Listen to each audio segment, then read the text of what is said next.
Yo, guys, before we get into this awesome conversation with our friend Trav's Pack Bulls, I just want to talk a little bit about our breaks for this weekend. We got a ton of wars. We got Bowman Wars, Mosaic Wars, and 2019 Prizm Football Wars.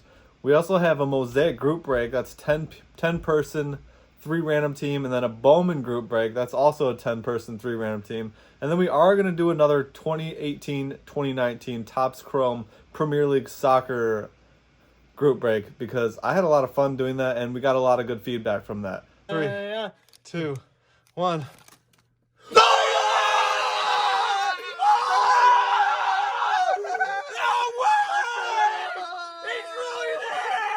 So how long have you been collecting? Or I mean, I started when I was a kid, and then kind of came off it a little bit, and picked it back up last year probably. Same. Yeah, I collected during pretty much the junk wax era of the 90s, unfortunately, but it's still, it still resonates hard, the hobby in your vein. Exactly. Yeah. No, I kind of collected all through the 90s, and then I went up until like about 2002, and I was really big into basketball early 2000s, and then kind of stopped right around like when I graduated high school, 04, and then focused on other things. Had a kid, got married, all that fun stuff. Man, life happened. It's literally like the same as Joe. Yeah, it's pretty damn close, that's for sure. Wow. Mm-hmm. So how do you collect? Like, are you just more of a collector, like to have the cards, or do you like selling stuff too? I sell so I like buying them. Like, so you saw my Mosaic lot. Like, I grabbed all the Mosaic when I went to that Walmart. Yeah, and I mean, as I'm assuming everyone else would. Yeah. So, but what I don't want to like resell it like and make money off it. I'd rather just open it up on my channel and then go from there. And if for whatever I don't collect, then I'll just sell in piecemeal. Right now, all those cards are ridiculous, so I can make my money back. Yeah, that's what I was gonna say. Like, the value is in there. You're gonna make your money back on $22.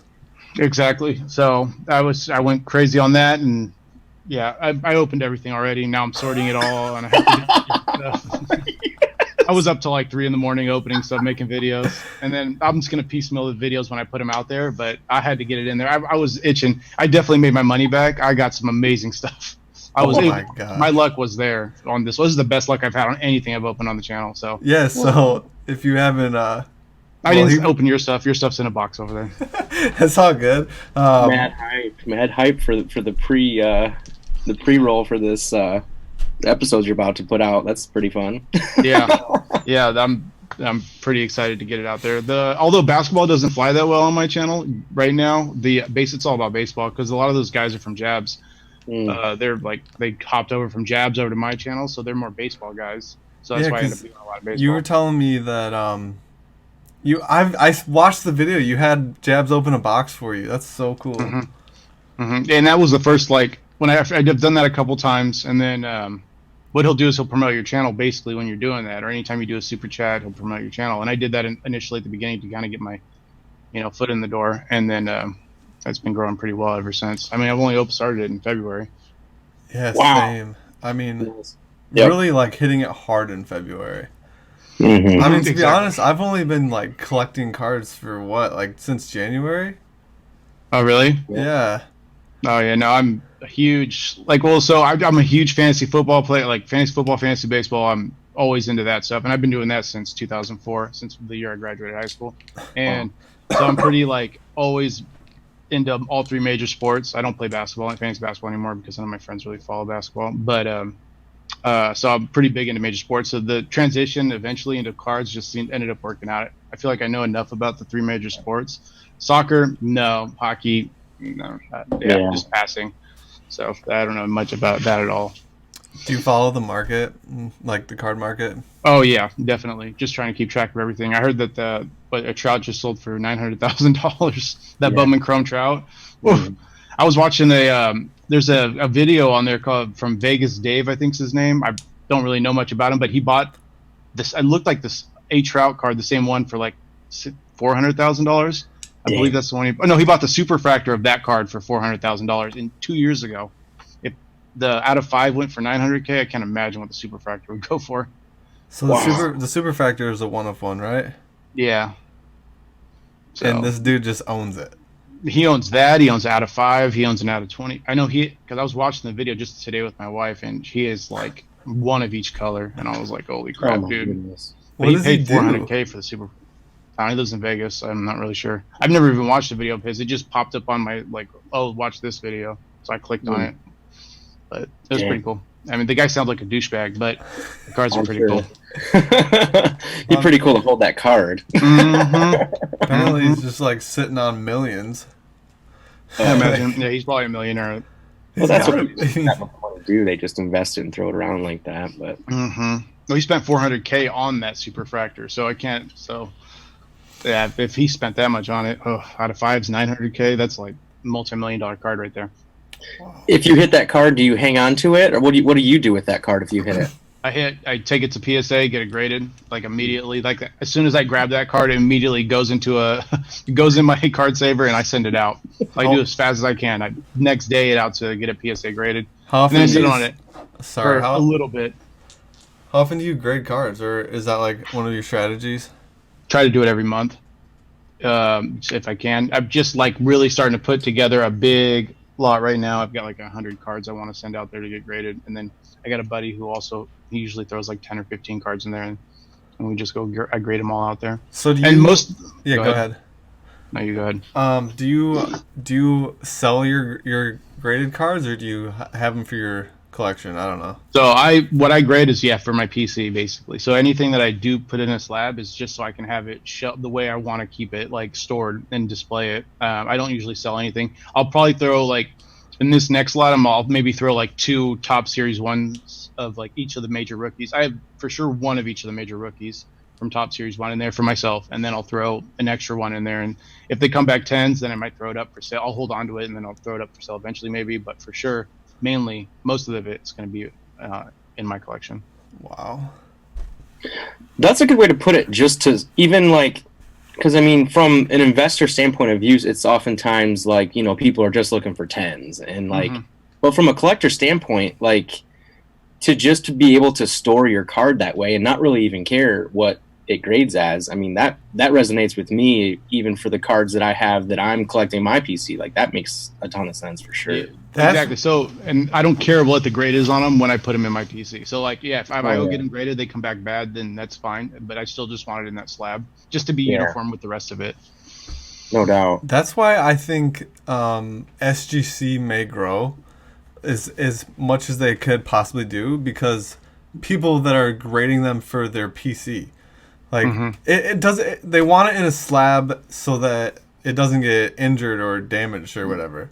So like the only thing about SGC is that their tag, the square or whatever, just doesn't look as good as PSGs or PSA. And I think don't the SGCs pop out? I don't have any SGC, and that's the problem with like going the collector's route for the slabs is I have everything PSA. I have no Beckett's, no BGCs, and I won't buy any BGCs. Got it.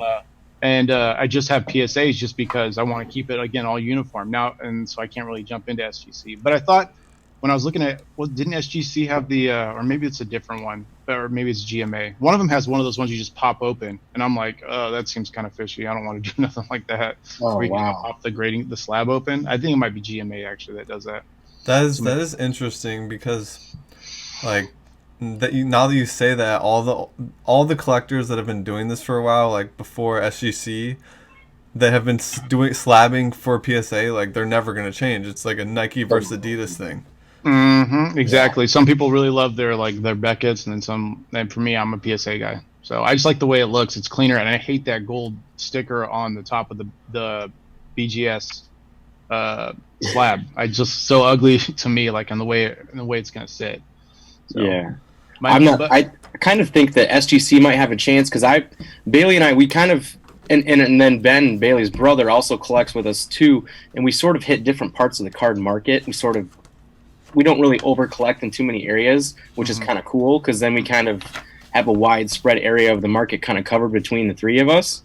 And soccer cards is one of the things that I'm really trying to dive into just because it's so new. And I played soccer growing up. I think I have a little bit of an interest there, but played FIFA for the last 10 years of my life. I'm sure Bailey's a FIFA master. Yeah. But so there's a lot of reasons why I like soccer, and I think it's just kind of fun that there's no one really regulating that market yet, and it's still on the rise and doing some funny things that I kind of wonder if SGC in soccer might be like a perfect match for each other.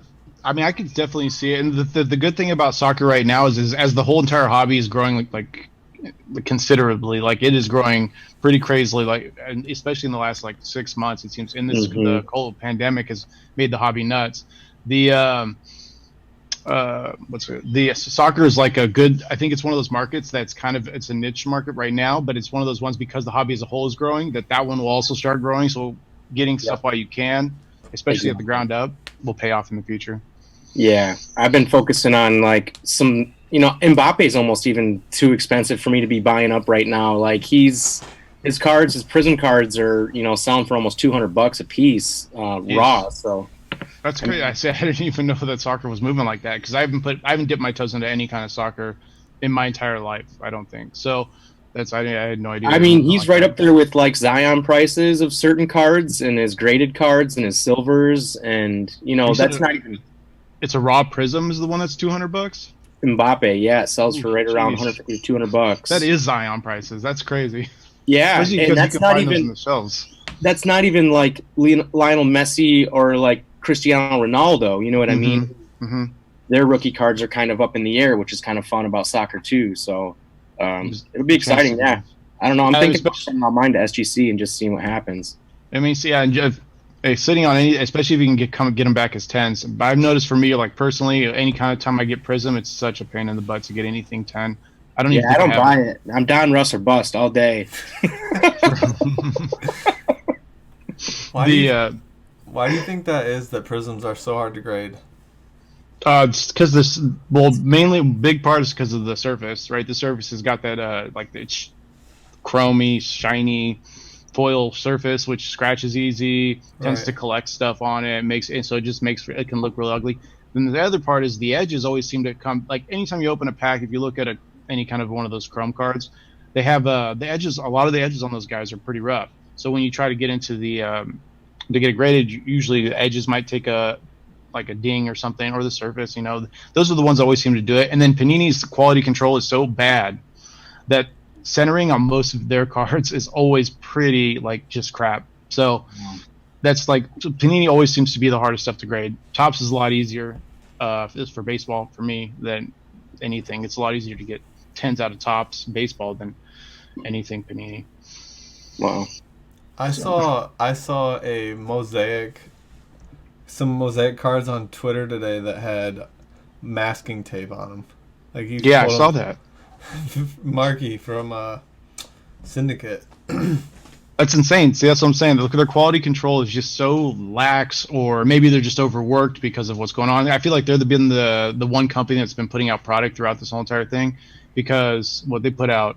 I mean, they put out Mosaic first before Topps put anything out, and I guess Bowman just dropped. So Topps has been working so hard on the Project 2020 though. Collaborations. They're looking for the future. Topps is, I think. Didn't they just drop a whole bunch of new collaborations today for some new stuff? Yeah, it was. They dropped some Bowman. They dropped Bowman on their site, which I'm pretty sure crashed it. And they also did dual cards with top baseball players. One had Bryce Harper and Mike Trout on it. They might sell, honestly. They're available for 5 days. Yeah, so I wanted to get that. I saw those that came on yesterday, and I had just spent a bunch of money on the Mosaic, so I couldn't justify to my wife, well, let me just drop another 150 on these dual cards over here. So I didn't get any of it. I mean, we'll see if I can sell some of these cards before they come off, and if I can, then I might drop some money. Do you think that's something that's value will increase on? The dual cards? Yeah. Anything that's time limited, that's on Topps, I will raise in value. And at the end of the day, the print run's what's really going to matter. So we'll see, what the print run on those cards end up being. But if anything that they have a day limit on it, you could sell with the project cards, right? So anything that they only had them up for a day, nobody bought them when they first started. But here they are, they're crazy prices. I had an Ermsey Trout because I had bought the Ermsey Trout when it had first dropped, and when it hit $500, I was like, all right, Out the door, I'm selling it. Did you only So buy one?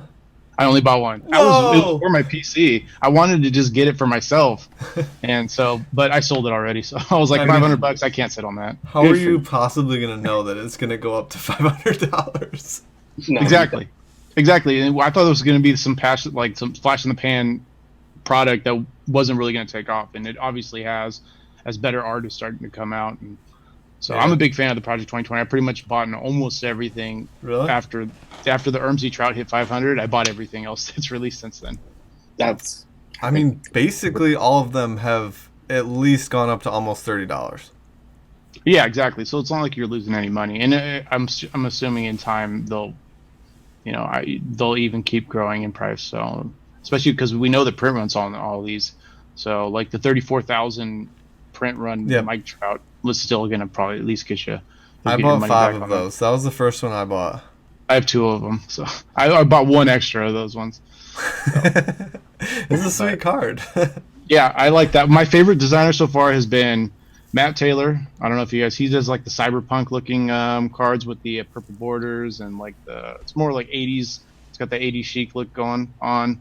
And I'm actually a big fan of Ermsey's work. So I know a lot of people don't like Ermsey, but he's the one that has the squiggly lines. Like it makes their arms do crazy stuff. They're just super unique. And then the other one I like a lot is Fucci, who does the blank faces that nobody seems to like his stuff either, but I like it. Oh, he just put out that Trout, right? Yeah, the Trout that doesn't match his rookie Trout. Yeah, I bought 2 of those. No, actually, I bought 5 of those. I mean, they're all good investments at this point because you're never gonna, you're not gonna lose your money on it, whether if you decide to keep them or sell them. Exactly. And through time, they'll be even better. Yeah, I'm definitely gonna at least continue to look into those. Those are the only 2 that I've bought, but I bought 5 of each. So Trout's always good. Jeter seems to be good. Griffey seems to be good. And those are the ones that I feel like the players that everybody are eventually going to want. I mean, I can't stand Ken Griffey, Ken Griffey. I love Ken Griffey. I can't stand Derek Jeter. Should have because I'm an Astros fan. So, unfortunately. So where do you see the hobby going once COVID is done? Or not? I think done, it'll actually. I honestly don't think it's going to go too much crazier. I think it actually might start to stagnate. Like it might just start to level off, and then once people can get out and do stuff and stay occupied with something else rather than just looking at cards and opening stuff up, that's going to see a lot of decrease in people's desire to go out and buy stuff. So I don't see it going up, but I think it'll kind of just sit like flat, just flatten out and we'll stay like that. I just don't see a lot of people once they the free time is, I think, a big proponent of why it's taken off like it has.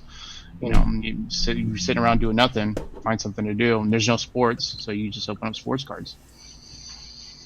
Yeah.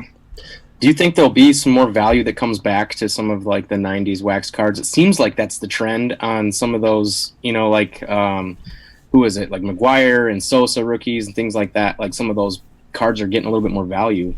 Anytime there's a new documentary, I expect any of those cards to go up, like McGuire and Sosa. They're going to do that documentary, which sounds awesome. The 98 home run chase I loved it when I was a kid. So but those ones will jump up. The wax, it's all, I guess wax would eventually have to start going up because, I mean, they don't have unlimited amounts of wax. So I would assume at some point they're going to keep going up. You would think, yeah.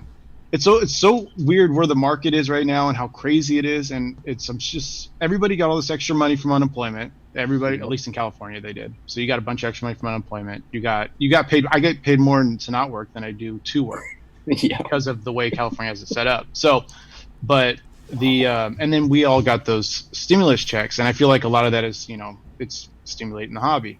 No gambling for sports, so. Yeah, exactly. So you got more money to put into the hobby. Now it's just, I'm curious to see, that's the real thing. It's like, it's really hard to know what's going to happen until this is done. The quarantines are over and we're out moving around, and to see if people are still going to stay attached to the hobby like that, So wax, I mean, I can't imagine wax going down at all because every single day, there's less and less wax out there. So we saw what happened after the the Jordan documentary too. What happened to all his cards prices? Mm-hmm.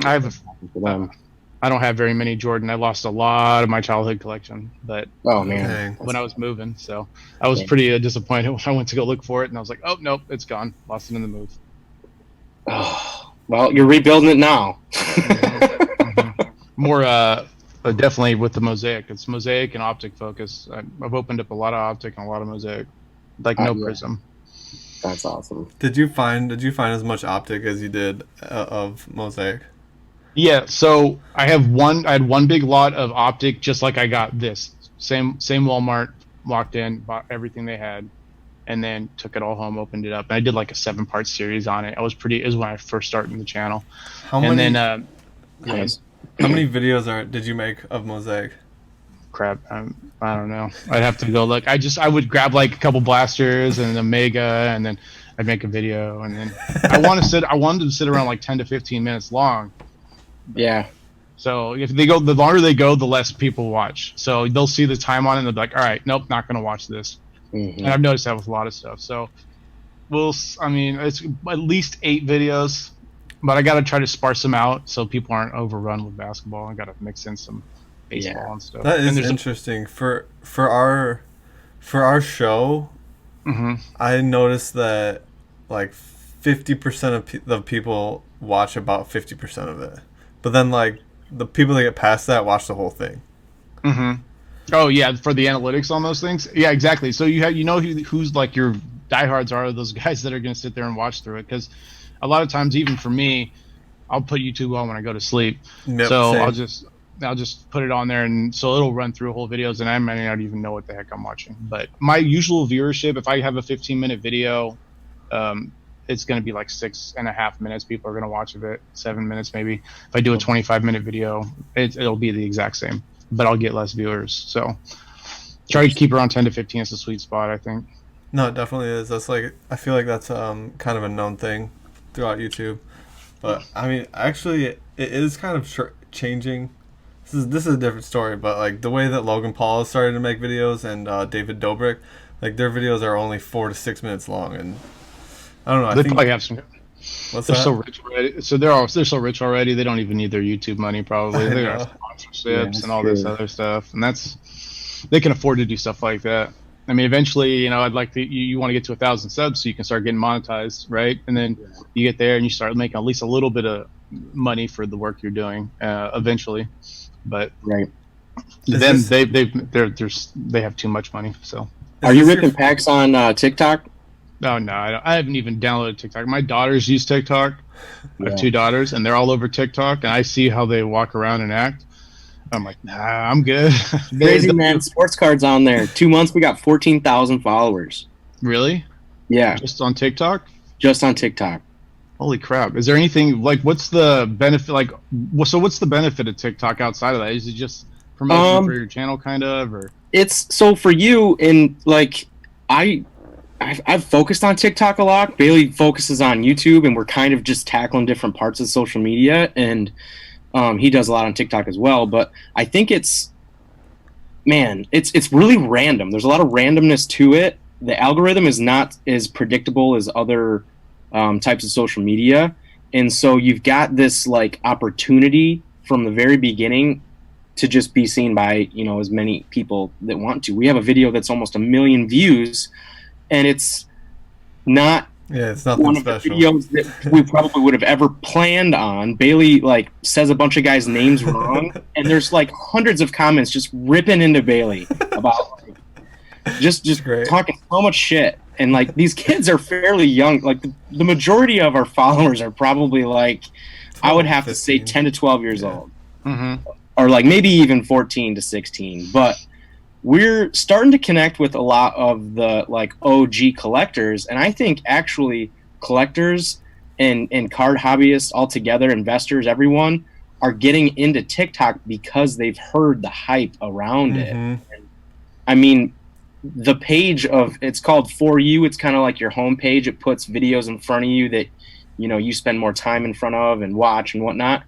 Our following, it's all sports cards. I mean, we're probably friends with a couple hundred, sports card hobbyists that are just doing the same thing. And I think when we started it, it was one of the first ones on the channel. Yeah. That only hyper focused on sports cards, and we started noticing like, hey man, these videos are like, they're hitting. That's literally what got us into this. And so we started posting like 6 to 10 videos a day, and sometimes they'll just be like 10 to 15 seconds long of you just showing a box you're about to open, and that might get that might get a couple 100,000 views just for whatever reason. I mean, there's music that you can add to it, and the video editing inside it is actually really simple to use, and it's kind of nice. Better than YouTube's.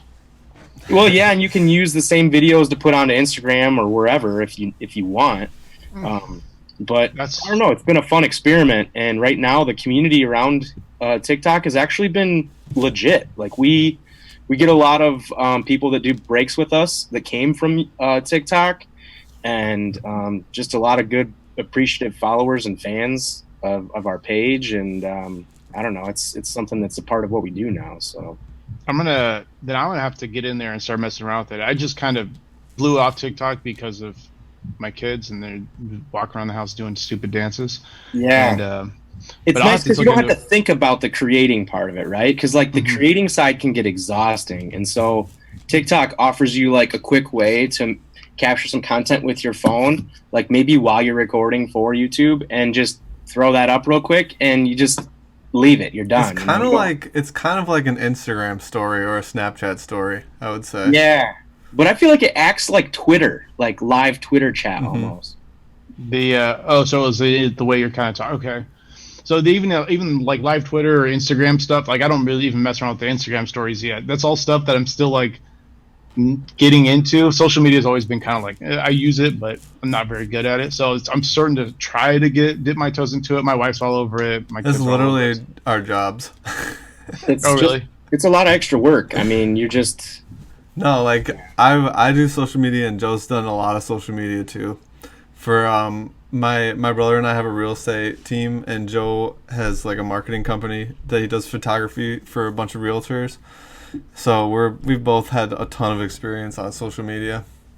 Oh, okay, yeah, that's why. I mean, yeah, I have to. It's one of those things I have to get into and kind of learn. But I mean, I'm interested in doing it, especially if it's going to help grow the brand, right? I think so. There's like simple links to your YouTube, to your Instagram directly from it, and you can. I don't know. We use it to promote, the YouTube page and everything else because. Ultimately, you can go live and people can send you gifts and money, kind of like Twitch, how that works. That's not something we're trying to do, but if you get a big enough following or whatever, if you give away prizes and things like that, that might be something that you can start to do. Yeah, especially because there's a lot of times because I like to give away a lot of this stuff because I don't want to keep all of it, and it doesn't sell for enough to be worth the hassle of eBaying it. So I'll just some giveaway stuff. I mean, that's definitely something I'm gonna have to look into. Yeah, I discouraged it, but it sounds like I need to be stepping into that corner. If nothing else, if you grow like a couple thousand, even if it doesn't get you like more subscribers, it will get you more subscribers. But if people like that have already subscribed to you go and check out your TikTok and they see, oh damn, he has like 5,000 followers, like he must be legit.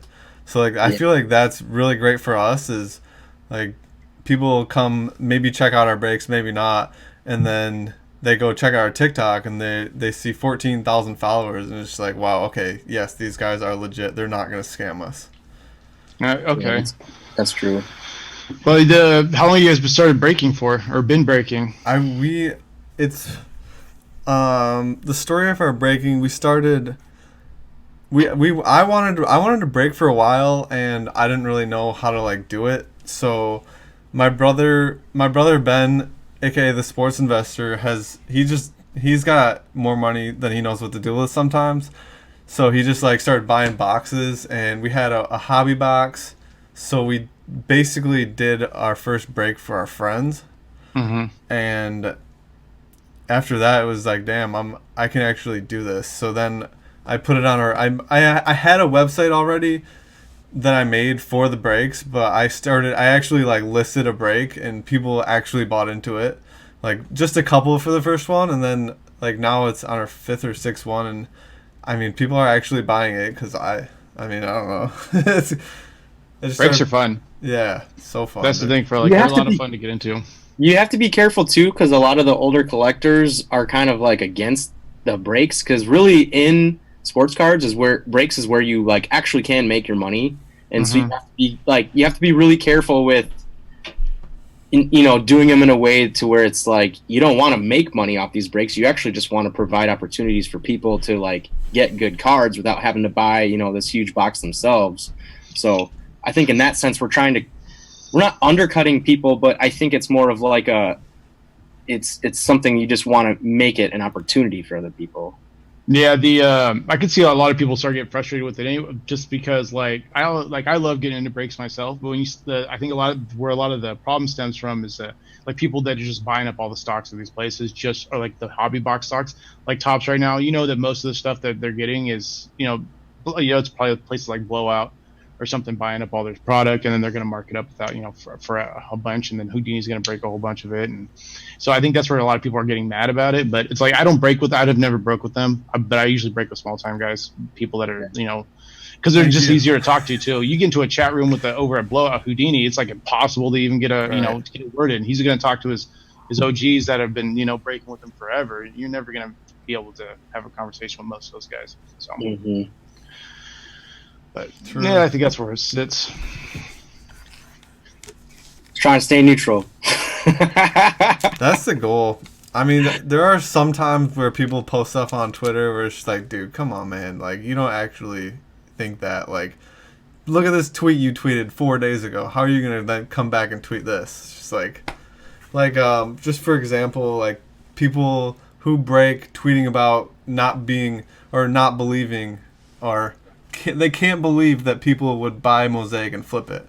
And it's just like, dude, you're buying Mosaic and breaking it for more than what you bought it for. It's almost the same thing. Yeah, there's arbitrage in anything, though, really. I mean, you're always going to have people trying to hate on something. Yeah, when I posted that picture on Twitter, I was like, I wonder how many people are going to get pissed, because I didn't want to take the product anyways and turn around and sell it. That's just really not like, that's just not my, if I get it, I want to open it. It's sitting there. I'm not one of those guys who wants to turn it. My wife, if she had it her way, she'd be like, get it all up on eBay right now. I want you to sell it all, get as much money as you can. But, that's not, I don't want to do that. So, it's just, people do it differently. However, I don't have a problem with anybody, however they want to do it. But, so it's just, that's why I only went to one store. I knew it came into Sacramento. I went to one store. It's my honey hole that usually no one ever goes and poaches. It's basically every time I get new stuff, it's mine. I don't try not to be too specific about where I get it from, but people, I didn't go to any of the other Walmarts around here. And I know usually when it hits one of the stores in the city, that means it's starting to hit all the other stores. Same. So that's why that's why I hit just that one store, and then I told everybody, hey, it's out there, go get it if you're looking for it. Nice. Which was good, because we were on a 3-week break from product. They hadn't dropped anything off over there. Yeah, we didn't get anything. Actually, Joe did get, what was it, a hanger and a cello of Mosaic? I got 2 hangers of Mosaic, and in a store? I knew they would be rare, and I just ripped them open right away. Did you get anything good? I got a Tyler Hero rookie base, and a couple. I honestly haven't even looked back through them. It's been a few weeks now. Do you think you got your value back? I think that Tyler Hero rookie will probably $30 for $20-$30 or so, probably. There's a couple other ones in there. There might be like a Jaren Jackson or something. I can't remember, to be honest. What I've noticed is with Mosaic specifically is like the parallel that's pretty common, that seems to sell for the most is silvers. If you ever get anything silver, check to see how much that one's going for, because those ones seem to be pretty well online. Kind of like the Prizms. All the silvers, because people probably are collecting them. You know what's crazy though is optic silvers. I don't feel like have the same like jump from their base card that like Prizm silvers do. You're right on that one. I've opened up so much optic, and my silvers, I feel like, I didn't get really great silvers to begin with, but even so, I feel like the silvers are pretty much junk as a whole. Like in comparison to these other parallels. Like if I'm selling, like, you go to you get a cello pack, you get the for optic, I think you got blue velocity was inside those, or pink velocity or something was inside those. and those are going to be a lot more common than the silvers, and they seem to sell for more than the silvers. So market decides, man. That's the tricky part about it. It's so strange because Ben, the sports investor, he's an analytics guy, and so he's going basically by numbers. And you know the numbers don't lie, but it's tough when the market doesn't go by the numbers always. It can be really frustrating too. I have at the end of when all my videos are done filming for the Mosaic, I have this first time I'm going to do this, but I've done it. I'm going through and I've been working on an Excel spreadsheet for all the cards that I got. I put down basically keep track of what I spent, what I bought, and then basically what I valued out at. Like what was my profit on it, and all that stuff. And I'm going to do like a whole video on like this is what it came out to be. These are what these cards are going for. So that's sick for sure. That'll be the first time I do that. So I'll see how that goes, and that kind of hopefully opens up some people's eyes onto some of the Mosaic. I love the Mosaic. I think it's a beautiful set compared to I don't like Prizm. I think Prizm is ugly. Me either. I think Mosaic's my favorite looking set by Mosaic, far. Yeah, Mosaic and Optic have been the ones as far as visually that appeal to me. I like Optic a lot because it's clean. It's just kind of it's just basic, and I like. It's kind of old school too. Because I buy up rated rookies of all sports. They're super cheap. They grade well, and I can usually find them in lots, and I can buy a ton more of them. So I have way better chances of getting a 10. And that's just kind of my exploration that I'm kind of going into right now. And I don't know, they just look more classic or something. And I love that. I love that clean, classic look of Optic, and that Optic has been my favorite this year, and then Mosaic right behind it. But yeah, Prizm's always been super. Like for me, I think it's one of the ugliest cards. Donruss Baseball this year is the ugliest set that's come out. But after that, I think Prizm's right up there for me. I'm not a fan of it. Nice. I'm about to rip some Mosaic. Actually, no, I'm about to rip some Bowman. But first, I'm gonna go to Meyer and look for more Bowman. Did you get some Bowman? You found some? I found. I got 4 boxes and like 8 cellos and a couple fat packs. Oh no, and I got 29. I found like a blister box, and I got 29 of those packs, which are the ones I'm gonna open. Oh, nice. Yeah, I'm gonna add a Bowman break. I don't know how much it's gonna be yet though. No, you gotta have to go with the market. So I know. So you have to adjust accordingly, and then you have to price out what each team's gonna be. Are you doing randoms or are you doing teams? I haven't done any pick your teams yet. I would like to start getting into that. I just know that it takes more time to like. But like I feel like those would have to be better and more desirable. I don't know. The results are expected in that sense, to where I think you don't have people that are buying into an expensive break and then getting stuck with teams that aren't going to pull any cards, or just how the cards fall. You don't have as many bad expectations, I guess. You get into a couple random breaks, you get some pretty crappy teams a couple times in a row, and you're like, all right, well, I'm good. I'm not doing this anymore. And that's that base. I mean, and that's just the way it is. Pick your teams. They're harder to fill for sure. They're harder to fill. You have to package teams, but I think the people that get into them, usually are they're going to be more dedicated anyway. Yeah, that's why I'm doing the three randoms in the basketball break. Yeah, that'll be sweet because that mixes it up. That gives people different chances, and you're not allowing anyone to have the Pelicans or Grizzlies twice too, right? So that's kind of cool. That's fair. Yeah, that'll help a lot. I noticed that on last week. That'll help quite a bit.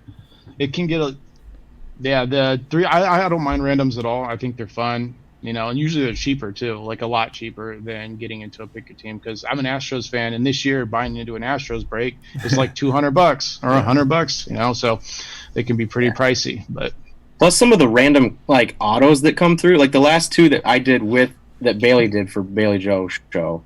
I got some like an auto and a couple of parallels of teams that I would have never picked that I'll probably be able to sell for something. You know what I mean? Yeah, an NBA break. Yeah.